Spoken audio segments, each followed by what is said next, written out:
Live from Las Vegas, broadcasting around the world. You're listening to Up is Higher Than Down with L.A. Walker. L.A. Walker. Raw and unfiltered conversations on how to give life's challenges the finger. Truth is your passport to emotional freedom. Give an eviction notice to negativity. Dump yesterday's garbage. Learn how to be positive, energized, healthy, and alive during these insanely unpredictable times. Look up, get up, stay up. Then help somebody else to get up. Remember, any part of up is higher than down. Now, broadcasting hope to the world, L.A. Walker. Well, hi there. I hope you're having a beautiful, big, bright day. I am here because I am on my job. I have had a lot of employment in my life. Some jobs I liked, some I didn't care for so much. But living is the best job I've ever had, and I am on it. I've discovered that if I want to have a good life filled with love and joy, peace, happiness, and prosperity, that I have to stay on my job. I have to work at it. I have to put my back into it. And let me tell you, life can send you some stuff that requires that you put your back into it. Well, that brings me to the next episodes. So I'm going to share with you why you haven't heard from me in quite some time. There are some personal stories that I want to share that might be helpful to you, to a family member or a friend. And then there are other folks that are going to come on and talk about their experiences as being a dementia caregiver. And what's that like? What is that like? People have asked me, LA, when are you going to start podcasting? LA, when are you going to start talking to the people again? LA. I was like, okay. Listen, LA was a dementia caregiver who lost my spouse. It knocked me off my feet. It took my voice away. It took everything away from me. It took all of my energy to stay on my job just to keep from losing my damn mind. There are times in life that it's all about you. It is all about you, and you have to close your doors and focus on yourself. Because like I told you, living is the best job I've ever had. But please don't get confused. Living is a lot of work. If you want to have a good life, you want to have joy and peace and prosperity, romanticism, you have to get your back into it. And that's what I've been doing. And I got to tell you, I've made a lot of mistakes along the way. And I don't even say they're really, now that I think about it, they're not really mistakes.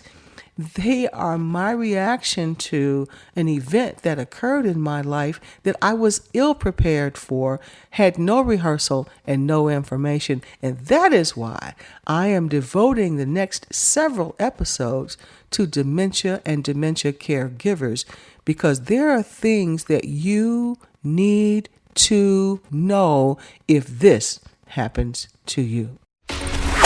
You're listening to Up is Higher Than Down with L.A. Walker. Have a good day. Listen, if you're looking for a place to stay, you can stay anywhere. But if you're looking for a place to live that was intentionally built to help you celebrate your life and enjoy resort-style community living every single day, then you need to take a tour of Illumina on Raiders Way. Take that tour today. Call 702-919-7243, Illumina on Raiders Way. Take the tour today and let them know that you heard about Illumina on Raiders Way on Up is Higher Than Down with L.A. Walker. Schedule your tour today, 702-919-7243, Illumina on Raiders Way. Have a good day. You're listening to Up is Higher Than Down with L.A. Walker. So let me set up the scene for you. Here you are living your best life with your best friend. 30 years in a good relationship. Had its ups and downs like all relationships, but you were friends. You had a good intimate life. You had a good social life. You were happy 98% of the time. And then all of a sudden, your partner in life cannot make a simple phone call. Holding the phone. Honey, are you going to call the client? I mean, you're just sitting there holding the phone. Don't get it. I didn't get it. Several months later, that person that you loved, that was so bright, so brilliant, so accommodating, so helpful, can't use the microwave. I can't make a phone call. I can't use the microwave. Now I'm wondering, why is it taking 2 weeks to do a month's budget of our bills? The same bills, haven't changed, same bills.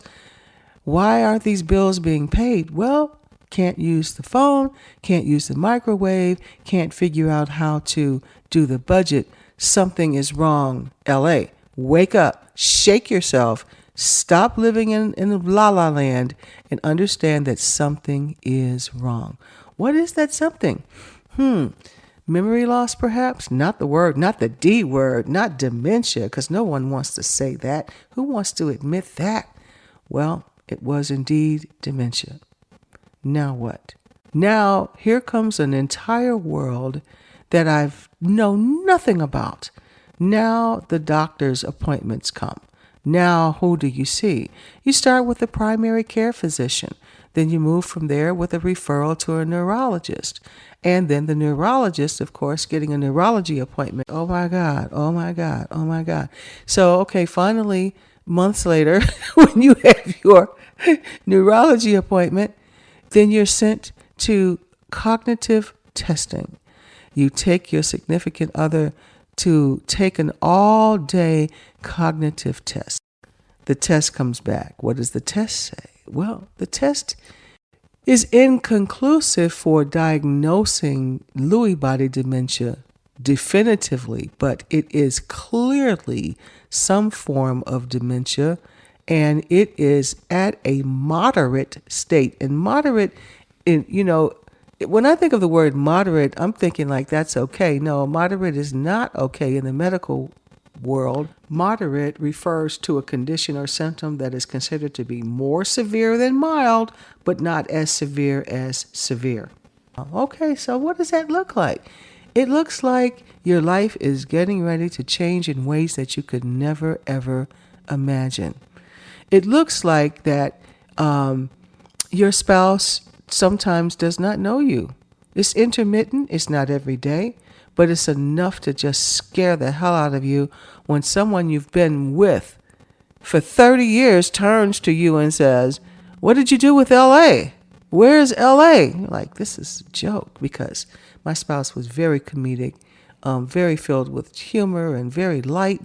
But I realized that she's not kidding. She really thinks that I've done something with LA. Okay, so you get through that part, and then you go into another set of behaviors that is so unusual for your relationship, for the person that you've loved and that trusts you, and you've shared everything together to say, "You stole my money." Really? How does that make you feel? How do you deal with that? Now that person can no longer prepare their own meal. So there you are, preparing meals all day. And I'll say all day because there's a common thread that initially persons that have dementia, I guess part of their joy or their revisiting their lives is eating. And so there I was, a non-cook, preparing 3 meals a day. 3 meals a day? Are you serious right now? Okay, how about some crackers and peanut butter on meal 2? But no. And later I was really glad that I did prepare 3 meals a day, because then eventually they advanced to a point where eating is no longer important or an ability. And that's really scary. So you have to make decisions at this point. How do I manage my life and their lives? Because now I am taking care of an adult. I'm not taking care of a child. Adults have needs and wants, and they must be met, or there's going to be some pushback. So here I am now, attempting to love my mate, whom I love dearly, every inch. Now I have to figure out how to manage these things. Now we are wandering. What does that mean? That means that you're sitting in a room and the person that you love has left the room, and you don't realize that they've left the house, not just the room, the house. So you go around the house or apartment and you're calling. And now fear has pierced your heart in a way that never before, because you realize you are responsible. Where's this person? You get in your car and you're looking, you're calling people, you're asking neighbors to get involved, and it just gets crazy. What's the next step? I don't know. I'm doing the best I can with the no information.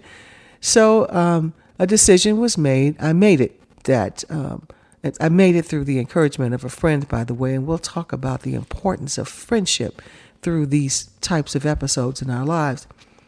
I made the decision to seek a senior living circumstance, not one that required 24-hour care. It was an independent senior living event. And so that was really the best move at that time, because in a senior living situation that I was in, the stove was disabled. There was no stove to be cooked on. There was only a microwave and a refrigerator.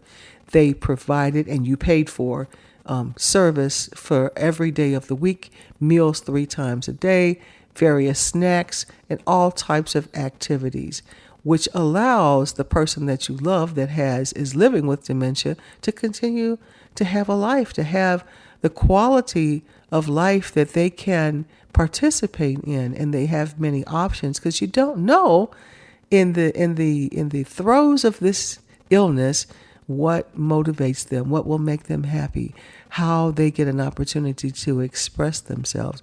What can you do to maintain or increase their quality of living?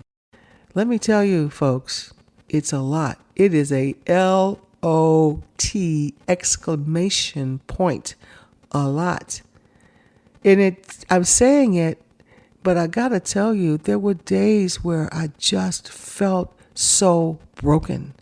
I was broken because I'm watching someone that I loved, someone that I counted on, someone that in many ways was much smarter than me, deteriorate in front of my eyes, to the point that she couldn't write her name. She couldn't write her name. And the frustration, because she would try for hours. Some days she would spend all day long trying to write her name. I feel obligated to share my journey with you, and hopefully you will tell someone that might be going through this dementia fog, that might have a loved one that they're caring for, or that has passed on, or a friend or a coworker that needs a little boost, a little hope, a little inspiration, a little proof that you can actually survive this catastrophic thing that happens in your life. I have to tell you that when you receive a dementia diagnosis for a family member, loved one, or even yourself, you go into a zone called the I don't know zone. I don't know nothing. I don't know the next step. I don't know how to manage this. I don't know how many hours per day that I'm going to have to devote to my loved one. I don't know how to care for someone who's saying the same thing over and over and over again all day, 7 days a week. I don't know that I'm going to run out of energy and out of patience, and I'm going to need help, and I don't know where to get help. And then when I take the roads where I think I know where I'm going to get help, I still don't know how to get there. I don't know if I'm going to have to quit my job. I don't know if I quit my job, how I'm going to pay my bills. I don't know. You are in the land of I don't know. I don't know how many of these ailments are going to require medical attention, or if it's something that will pass. I don't know if what my loved one is expressing to me about how they feel is fact or fantasy. I don't know about the hallucinations and the three people that my spouse is seeing on the sofa. I don't know how to react to that and what to do with it. I don't know what to do when my loved one looks at my face point blank, does not know my name, and we've been together 30 years. I don't know how to deal with that. And so there we go into the land of I don't know. And that is why my co-write, Marcia Norris, became our desire to help others. And together we wrote a musical dramedy, The Wonderful World of Was. Everything was what it was, is what it is. So beautiful. In the wonderful world of was. In the wonderful world of was. The Wonderful World of Was, a musical dramedy that tells the story of retired real estate developer LaRue Bordeaux, who has Lewy body dementia. His wife recently passed away in the process of giving care, and now his care is in the hands of his only daughter, a longtime friend of his wife's, and a handyman who's been like a son through the years. But did I mention that none of them have any experience in providing dementia care? Coming to a Los Angeles stage very soon, and if you're interested in how you can present The Wonderful World of Was in your city for your organization, just email us at thewonderfulworldofwas@gmail.com. thewonderfulworldofwas@gmail.com. You're listening to Up is Higher Than Down with L.A. Walker. We feel obligated to help people come out of the land of I don't know. And you can't do that if you don't have information. And God dang it, people don't want to talk about this disease. Why? Why? Because we feel shame? Should we feel ashamed because something happens to us that's out of our control? Should we feel ashamed because we don't know how to handle helping someone that with something that we have no idea and have no information about?